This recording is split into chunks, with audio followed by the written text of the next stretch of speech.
Well, welcome in to episode number. Did we decide this was episode 35? I think this is episode 35. Yes, of the Story World podcast. Super excited to talk about a movie that Alex made me watch the other day. He twisted my arm, he forced me, he broke my tongue.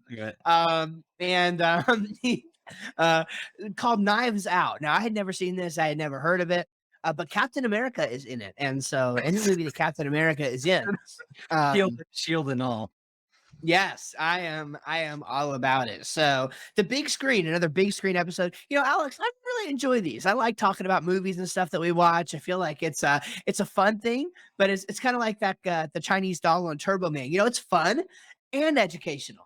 Jingle all the way. So it's good. Mostly educational. It's not like Steve and I Oh, love watching these movies. It's more or less a chore where we kind of, sit down, take notes, pause it, and it can be, tiresome.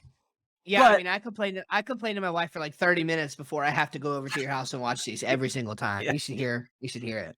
And then of course stuffing your mouth full of meat when you come over, which whatever I cook up. So you Last time we had what? Elk sausage elk and like sausage, what brisket else? sausage, Brisket sausage? I didn't even know brisket sausage. tenderloin tips. I went all Yeah. anyway. Tenderloin. Those So are yes, oh, they were good.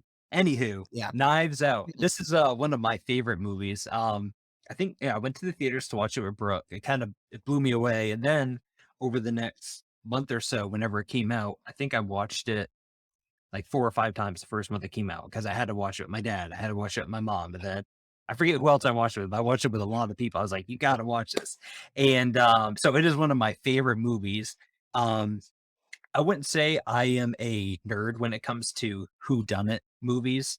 I liked Murder on the Orient, and then I like Sherlock Holmes, but again, it's nothing that I dive into and read the books and really try to find the mystery in each one. I go in casually and I enjoy it, and I like to be surprised. I don't really try to Mhm. figure out along the way. I just like to see the ending and get excited by it.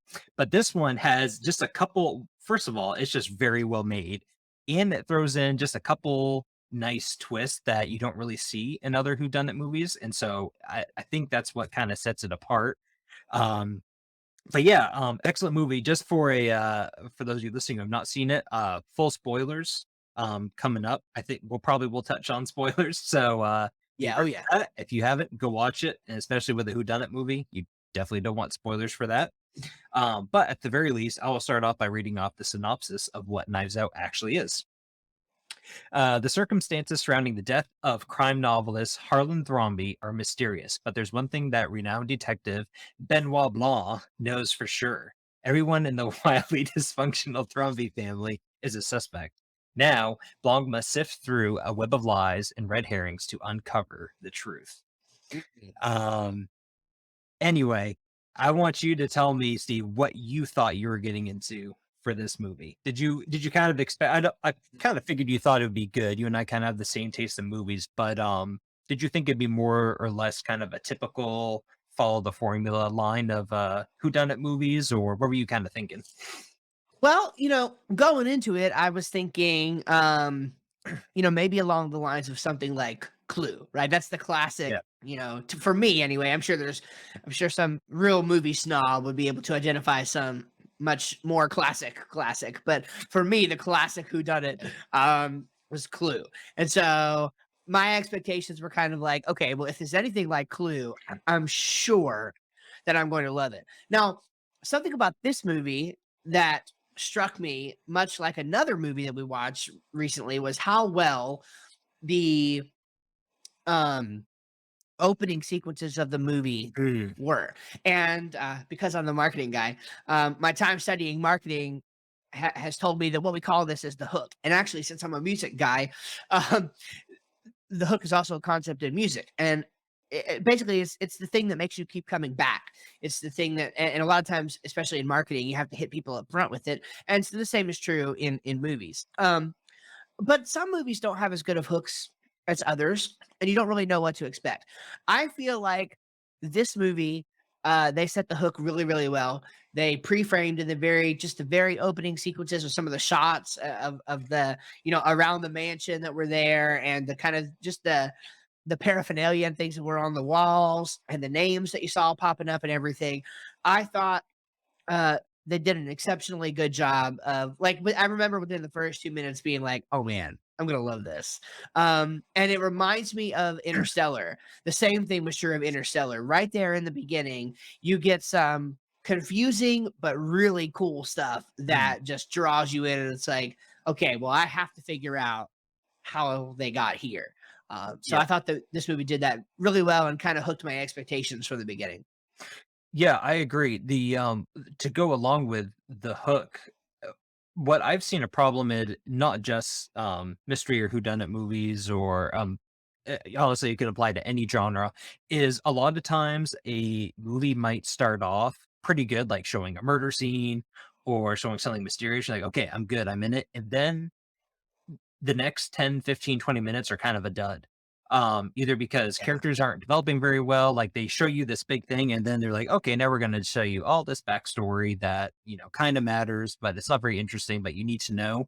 But Knives Out does it in a very kind of subtle way where at the beginning when they're introducing the characters, they're being interviewed by a couple of the detectives, and Benoit Blanc's in the back, kind of listening on. And so right away, Yeah. it's an interrogation, and so you're kind of already hooked into it because you just saw, again, spoilers at the beginning. It shows what's his name? Yeah, Harlan Thrombey get his throat slit, and so they're interviewing the family in his rich mansion, and so one, that's a way to introduce the characters. Two, you're interested already because it's an investigation, so you're wondering how the questioning is gonna go. I think pretty much most everyone likes questioning scenes. It's always fun to Yeah. see like the back and So forth. good. And then Yeah. three, it really does do a great deep dive into exploring not just introducing the characters, but how their relations are with each other, how their relations are with Mhm. their father, and all within the first 10 minutes you have that in an interesting way too. Yeah. So he accomplishes a lot with the great writing and the interaction with the characters. And so anyway, I thought that was a great intro for the movie to have to really get things going and then keep it going. Yeah, just to come in on that point real quick, I wrote down the word pacing, um, Mm. because I do feel like they did this very, very well. And the way that I would kind of describe it is at just the right time Mhm. in the movie when I wouldn't say when you could get bored because I didn't think the movie was boring at all, but at just the right time when it's starting to feel like you need something more, they give it to you. Yep. It's like they introduce a new character or a new piece of information or like a real tangible example is and I don't know the character's name, but the grandson, um, right? Captain America. Yep. He it is the grandson, right? That's accurate? Yes. Hugh Thromby. Hugh, is that right? I forget Yeah, what I he think. goes by that. Um, Ransom. Ransom, yeah, Hugh Ransom Thromby. yeah, yeah. So he like everybody talks about him throughout the movie, but it's like it's a good while Mm. before you get any before he really becomes a part of what you're watching. At all. And, like, finally, at one point, he, like, comes in, and then, like, a lot more of the story centers around him. So that's just a practical example, but there was, I think, a few times where that sort of thing happened, where it's like, "Okay, we need something else to get this going," and then boom, right when you need it, the writers give it to you. So I thought it was fantastic pacing. It's really an excellent example of um, anyone who wants to tell a story. A writer of any type, just watching that movie and getting ideas and really studying how to. Obviously, you're not going to have everyone dying in every single scene or everything super big happening, but it's a great study to follow um, how interesting he keeps it throughout the entire thing. Just a great example of that. So you feel like if you're like writing something or coming up with an idea that just doesn't seem to quite get excited about it, just try to take some ideas from that. One thing that he does too that I kind of have in here is even though it's a who done it, the comedy is it's a comedy movie too. I mean, there are some Mm. very Oh, funny yeah, parts in so there. good. And comedy is one of those things where it's kind of hard to do and pull off and make it seem natural and funny. Um, Yeah. but if you can add a little bit of humor into whatever you're doing, marketing too, humor is fantastic, Murray. And we've talked about that before. depending on what you're, what you're selling. Mhm. But Yeah. If yeah, you're selling caskets, not so much, but maybe. Anywho, but well, no, both of those are good points. In marketing, specifically in copywriting, these are two very important things. I would say pacing and personality. So, and I say personality because it could be humor, but maybe not. It's not whenever you're writing. Part of what you're trying to do is develop a um we talked about it before, but an attractive character or a persona. But basically you just want to be the person that you are, as real as you possibly can be, and that needs to come out in your writing. So like, don't speak one way and then, don't speak like a country boy and then write like an academic. Mhm. If you Yeah. speak like a country boy and people are used to seeing you on YouTube or hearing you on a podcast, and then they go read one of your sales letters and it doesn't sound like you, Yeah. they know that, right? So be as genuine as possible. And then when you're writing, even, you can try a little bit of pacing. You can actually, and there's, we can't talk about it right now, of course, but there's tons of techniques that you can do. Spoiler alert: copywriting is not about being a good writer. Like, that's not what copywriting is at all. Um, Copywriting is about using what the pros call it is, they call them blocks of copy, different blocks of copy. But just think of it as different frameworks and different ideas you can use that are fairly standard practice across across the marketing world, writ large, that you can put into your marketing. For example, one such thing is would be called a trial close. So this is where you say something like, "Hey, that's pretty cool, right?" Like, you get somebody shaking their head yes all throughout the presentation, so that at the end when you say, "Hey, you should buy my thing, right?" You're still going yes, and you're taking your wallet out, or the end of the sales letter. So just a quick example of how the concept of pacing is great for keeping somebody involved in a movie. Well, guess what? If you're trying to get somebody to read 1,000 word long sales letter, you're going to need to do some pacing to keep them interested in that as well. Or even a 3 minute long sales video. It's hard work. We're on YouTube now. It's hard work to get people to actually stay for a while and watch your thing or listen to your thing or read your thing. So this is the kind of work that, yeah, you might think, oh, well, this is just happening to me as somebody's trying to tell me this story. Well, it's the same kind of thing that you need to be causing to happen to others if you want them to care about what you have to say. Yeah, think of just adding to it. You used to think about how many times you've seen an ad on Facebook or YouTube, and the first initial thing gets your attention, and you watch for maybe like 10 seconds of it, and then you think, oh, okay, it's actually not that interesting. And then you move on. So, Go yeah, on. that hook is important, but I think even more important is keeping that hook in. Like what you're saying, that's a big part of the movie. So onto, I guess you can kind of say the main character. Some people might, well, Benoit Blanc's kind of the show here. I mean, he Oh does, yeah. Craig does a fantastic job playing this Southerner. I did find out it is a Southerner because you're like, what accent is that? Like, what is he? And yeah, Yeah. he is a Southern boy. And he just, With a man, French name though. What in the yeah, world? yes, nails the part though Oh yeah. tremendously. And in the sequel, Glass Onion, which is coming pretty soon, we're both really excited for. He's the main character again, so I think they're kind of making this Right. universe where he is, Benoit Blanc. So anyway, but the other, I would say, the main character, Marta Cabrera, is the friend, kind of a paid maid, but ended up being friend to Harlan Thrombey. And without going into details, because we don't want to go point by point on everything that happened in the story, but she witnesses the death of Arlen Thrombey when he kills himself. And so what happens is uh two things that I love. First of all, whenever she lies, she throws up. And just what a really funny thing to put in a movie where Yeah. genre is all about lies and secrets and keeping things. And so what's great about this is right from the get-go, you as the watcher know, okay, she cannot lie. It it it Yeah. eliminates a lot of possibilities where I can't think of a movie at the top of my head, but for instance, if you're watching it and Marta Cabrera, say if she is lying and she's able to lie, you as the watcher might think, okay, but are they going to do a weird twist at the end where she just made this whole thing up and she's really the bad person? But no, right at the beginning, you think, oh, okay, if she actually cannot lie, then she can't lie. So everything she says is Yeah. going to be true. And that just puts a really big staple in it where that's a surety that you can count on. and it eliminates a Yeah. lot of possibilities, and it kind of helps you focus a little bit on, trying to find out what she's telling for the truth. So I just love that they put that in the movie.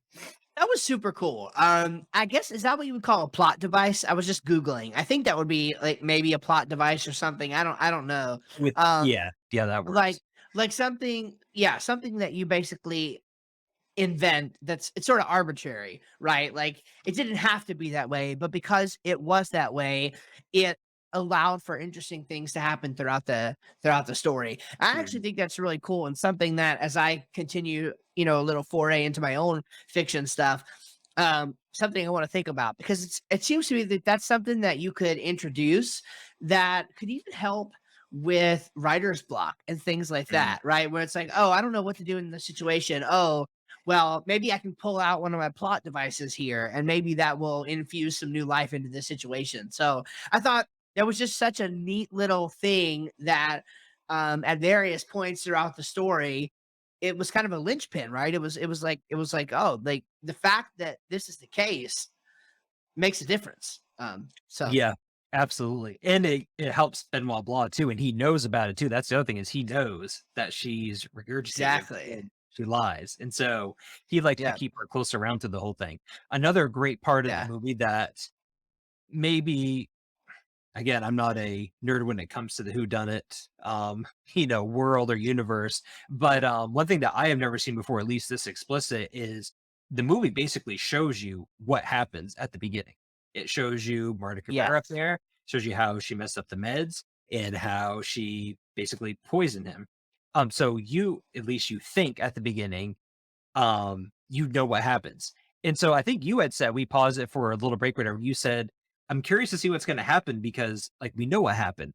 So is this whole rest of the movie gonna be about her just trying to like hide it? Like, and so that provided a really great way with presenting you the audience Yeah. where it kind of put you almost one step ahead of Benoit Blanc, the detective himself. So you were like in on it and you Yeah. knew more than what he did. Another great, I wouldn't say trick, it's just a great writing thing to do is in Marta's mind, she messed up the meds and poisoned Harlan and killed him. Now, but obviously that, wasn't the case in the end, we find out. But what's great about that is if you're writing a book, I would assume probably fiction in this case, and you want to, if there's a secret you want to have cover up, a lot of times you'll tell the audience something that necessarily the character doesn't see. So, character walks into a room, you might Mhm. describe the room, even though the character's not looking at it all. But if you're kind of in the mind of a character, like, okay, here's the viewpoint of this character. Um, a great way to hide knowledge about something that you don't want the reader to know is to make sure that the character you're writing about doesn't know that information either. So even though we saw everything that Okay. happened in that scene, we're led to believe that Marta switched the meds because she thought she switched the meds. Yeah. Now, the director could have gone a different way and set up differently where we would see actually no, like before we saw Ransom switch the meds and then everything. We could have seen that all played out, but instead he let us be in Yeah. Marta's mind thinking that's what happened. So just a really cool strategy there where if you want to keep secrets hidden, use a character that doesn't know those secrets and just tell the reader what they know. Dude, that's huge. Like if I had a mic that was cheap enough for me to be willing to drop it, um, I would drop it right now after hearing that. I mean, that was really good. We Good need mic it. drop. We just need to get a mic for this show just for dropping. There'd be Oh, too many mic drops. Too many. it's happening. Even when we don't It's deserve happening. it. It Even has when we it don't has to deserve it. it has to happen. Come on. Yeah, I'll just use that point to because that's kind of the point that I wanted to make with one of the points that I wanted to make. And that is that I really liked the use of I'm calling it like misdirection, but not. It's like we only knew a little bit. Like we knew enough to know that Marta was innocent, but yet we didn't know well, we didn't know that she was, innocent, but, like, I don't think we ever felt at any point that she was, like, guilty in the sense of the term, Right. but we felt bad for her. We felt bad for her because she genuinely hated what happened, and the whole time we're thinking, "Oh, well, yes, this happened, and it really sucks, and we're kinda on her side because, in a sense, it's the weirdest thing. We want her to get away with it Oh yeah. because Yep. she was the most genuine person out of the whole crew, out of the whole cast, and she wasn't even one of the family members, right? Yeah. So we certainly didn't want the dirty family members getting any of the fortune. We wanted her to get it. Even though ultimately the death was her fault. Then of course, spoilers at the very end, it actually wasn't, Yeah. right? It actually wasn't her fault. And so the end was super duper satisfying at that point because even though we kind of like, even though from like what I would say, what the 15 or 20-minute mark, or maybe it was a little Yeah. later than that, but I would say around the 20-minute mark in, we knew what happened, but we only knew like 95%. And that last And that 5% last made the end the hole within great. the donut hole. That's that's right. And in fact, I would say that made up about 4%. And then Yeah. the one final satisfying percent was when you find out that Benoit the entire time knew what was going on because there was one little splatter of blood on her Yeah. shoe that he pointed out and he noticed it, but he said that he went along with the whole thing because he knew how genuine she was. And so that last 1% was like he knew, but there was more to the story, even though we didn't. So even though the Yep. whole time you felt like you were one step ahead, at the very last second, you found out that he was still just one itsy witsy One step little thing. ahead of you. And Yeah. the only redemption that you had as a watcher to maybe get on his level is there was one scene when she comes into her house after all this stuff happened where they zoomed in on that blood spot Yeah. on her foot. But that was it. And you're Like thinking that the was whole it. time, "Oh, I hope he doesn't see it," when he already has. Exactly. When he's already seen it by that point. When you watch the Crazy. whole movie and you So really good. then if you try to, like, rewatch it with being in Benoit Blanc's mind, he knows that she obviously is involved somehow. Like, he knows that she actually didn't do it, and so, even for him, it must have been even more confusing than, like, the watcher, because like, he Oh in yeah. his mind, he's, like, Yeah. trying to figure it all out. Yeah. It maybe some people would think it's corny, but I really like that, he just knew that she didn't do it because, like, he just knew she was kind. I think he used that word Yeah. specifically. I actually thought that was a pretty touching part of the movie. Like, it was pretty good, I thought. Yeah, I agree. Yeah, I totally agree. And I'll just, I'll just say too, I thought the characters were really fun. Like this was one of my favorite things overall about the movie is just the character, the characters were all so well done. Even the ones that you didn't like, because honestly, the writers didn't want you to like them. It was like, I like them even though I'm not supposed to, right? In that regard, it's like that the character is just call it a cliche or whatever, but the characters were just really, really well done Really for good. what they were trying to do. I thought the acting was, for the most part, really on point. Of course, I'm no expert on acting, but I did think it was really good. It was just a fun movie overall, man. Super Really fun. fun.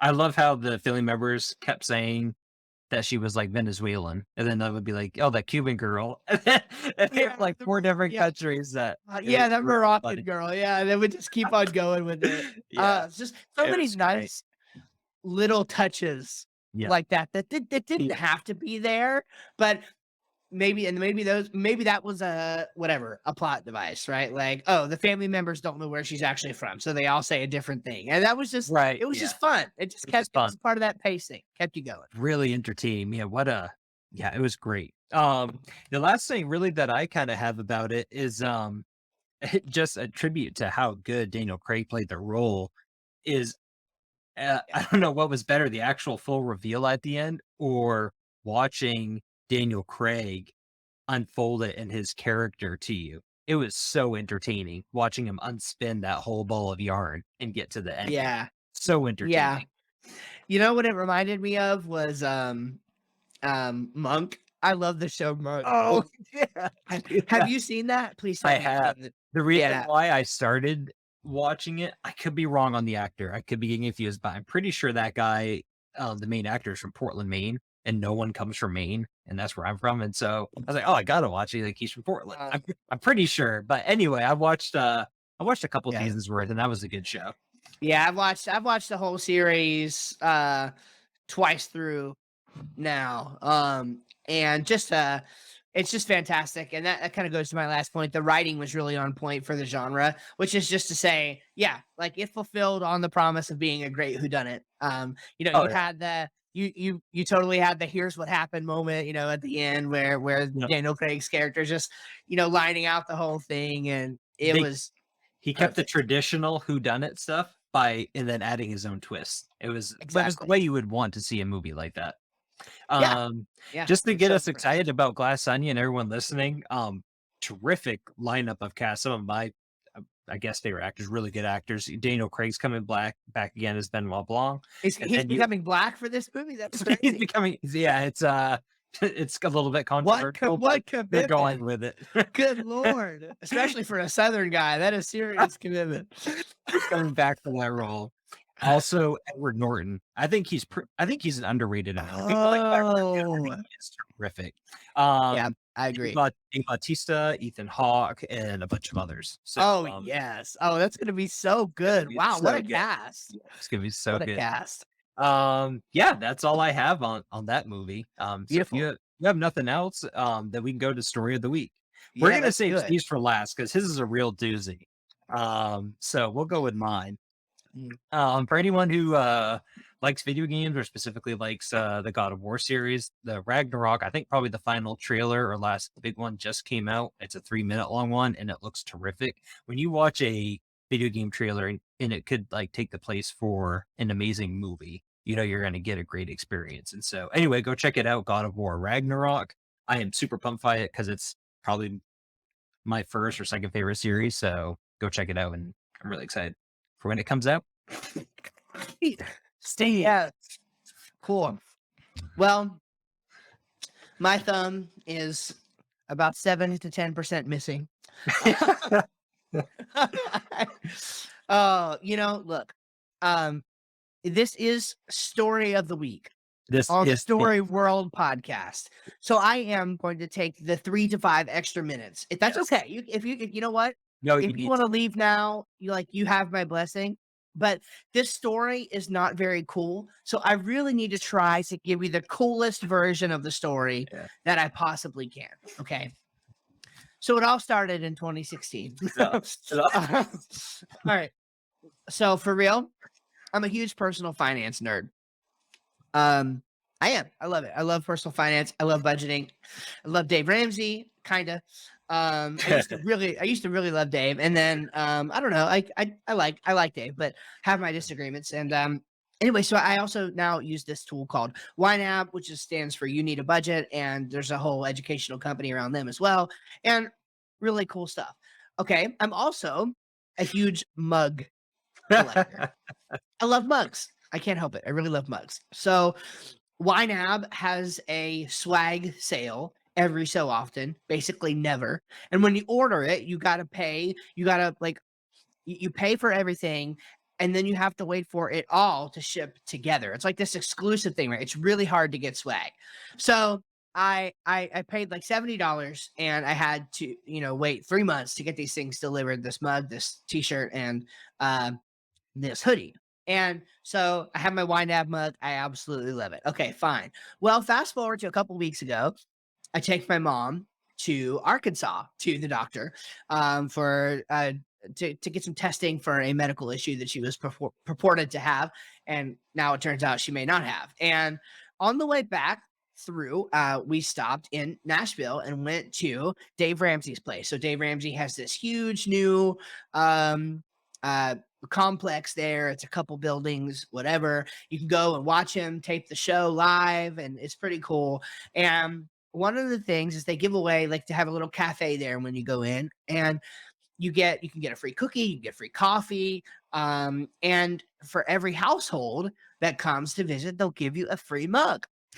And I remember, I love Dave Ramsey, I love personal finance, and I love mugs. So you best believe I'm not leaving without my free mug. So I get my free mug. We go home, everything's fine. My free mug sits on the on the counter, kitchen counter for half a week, something like that. Okay, all well and good. Well, at some point, my wife decides, okay, we should probably put this where the mugs go. So that's cool. Makes So sense. she puts, and it does make sense. It's logical. So she puts the mug, and by the way, disclaimer: this is not what happened. Is not at all my wife's fault. It's not at all. Sounds like No. I'm not going there. It is not her fault at all. It just so happens that this is part of the story. Okay, so that's all. So no, I love my wife. She's taking great care of me. She's amazing. you got to say that. No, no. She's here. So so Anyway, so she puts it away, and so she puts the Ramsey mug on top of the Wine mug, and these are both pretty thin mugs. So she puts one on top of the other, and that's totally fine. She even showed me. I'm like, oh, okay, cool. Like I would probably have done the same exact thing. Okay, well, so fast forward a couple more days, and it's last Thursday, and my wife has surgery scheduled for the next morning, very early. And that day is also Grandparents' Day, where my mom will have my 2 oldest kids. And so we needed something to happen with our 2 youngest kids because, again, we were gonna be in surgery, she was gonna be in Grandparents' Day, and we had 2 other kids that needed to be watched. So they were gonna go up to her parents' house, um, in Virginia. So she gets them in the car. This is last Thursday evening around 5 o'clock, 6 o'clock, somewhere in there, loads them up in the car and heads on down the road. Well, I decide that I just want to be an amazing husband. And so I get the kids working on cleaning the house, and we're getting the house all cleaned up. We're running our affectionate, our loving, our beloved, I guess I should say, robot vacuum cleaner named Rocky. He's running around the house, and I'm doing dishes. Everything's going well. And I'm putting away dishes, and I reach into that cabinet to put away something. And the Ramsey mug falls off of the wine mug, out of the cabinet, and breaks into a few pieces. One of those pieces falls all the way onto the floor. Big piece falls all the way onto the floor and gets wedged, stuck even, which I did not realize until later, a couple seconds later, when I really realized it. But it was stuck underneath of the cabinet and the floor. I went to reach and pick it up, and it did not move, but my hand did. And it proceeded to slice a big chunk out of my thumb. Um, it hurt. It hurt badly. And I immediately I put my thumb underneath of the sink. I called for Riker, my 6-year-old, and I was like, "Hey Riker, I might need you to call 911." Immediately I realized that that was a horrible idea. So I said, "Never mind. I'll call 911." So I dial 911. He calls Tiffany on the I can't say her name because then she'll activate on Lexi. And he's freaking out, and she's thinking I'm dead on the floor. And anyway, so um that was the elaborate story. She had surgery the next day. I spent that night, in the ER. And it basically they couldn't suture it. It's a pretty gnarly wound. Alex has seen pictures. It's pretty gnarly. It's going to take a month or two to heal. The next day, of course, she had her surgery. So right now I've got a bum thumb. She's got a bum arm. This morning I fell in the shower and landed on my hip, and so my hip, because I couldn't break the fall with my thumb, right? And my hip now is very sore and hurting. So it's been, if you're the praying type, I would really love some prayer. It's funny. Dave Ramsey, ironically, has a saying that Murphy's law is anything that can happen will happen, and so Dave has a saying for when Murphy moves in, right? And that's when bad Mm. things happen, when you tend to not have emergency funds. That's the context of him saying that, right? It's like if you don't have an emergency fund, it's like all the bad things happen and pile up. Well, we do have emergency fund money set aside, so we're fine there. But yet, for some reason, after coming back, ironically, from Dave's place, Murphy has moved into our home, and the air conditioner on our van has stopped working.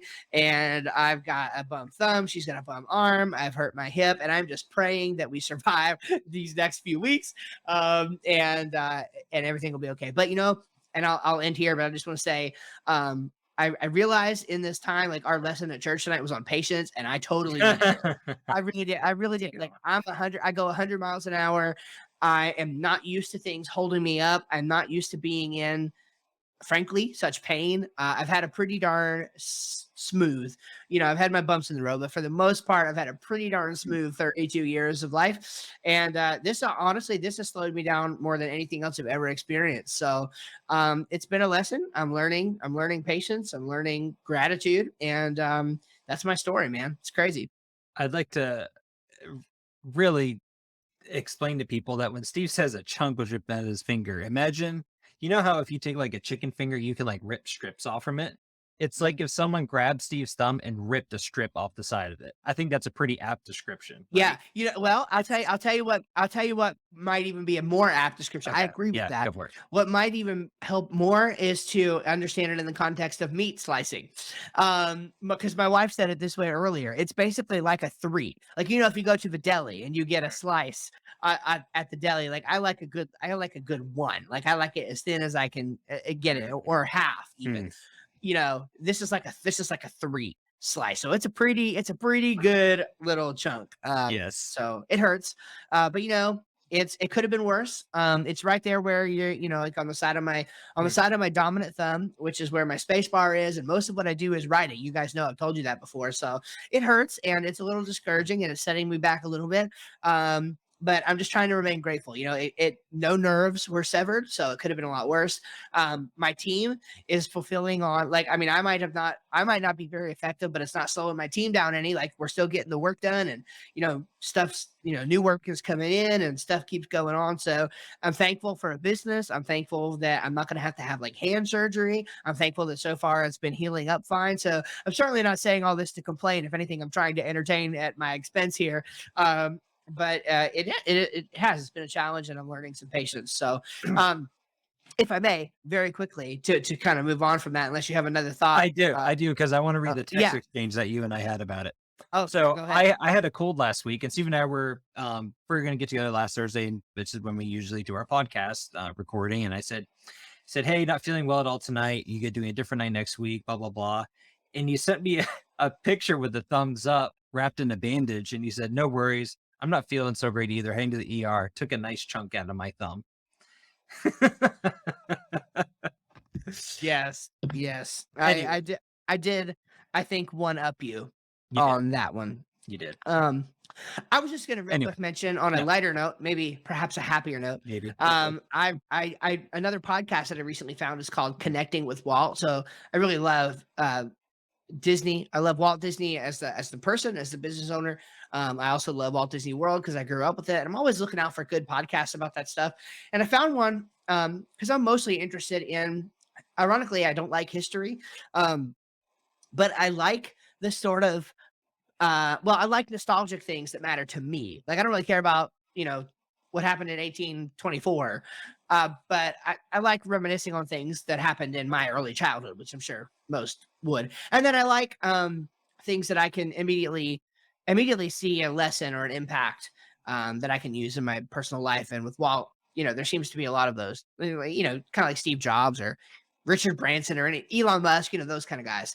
And so there's a podcast that I found called Connecting with Walt, and that's the point of it. It's like that. It really talks about a lot of stuff that I remember from my time growing up in Disney and even current stuff, but does so in the context of the history of this actual person.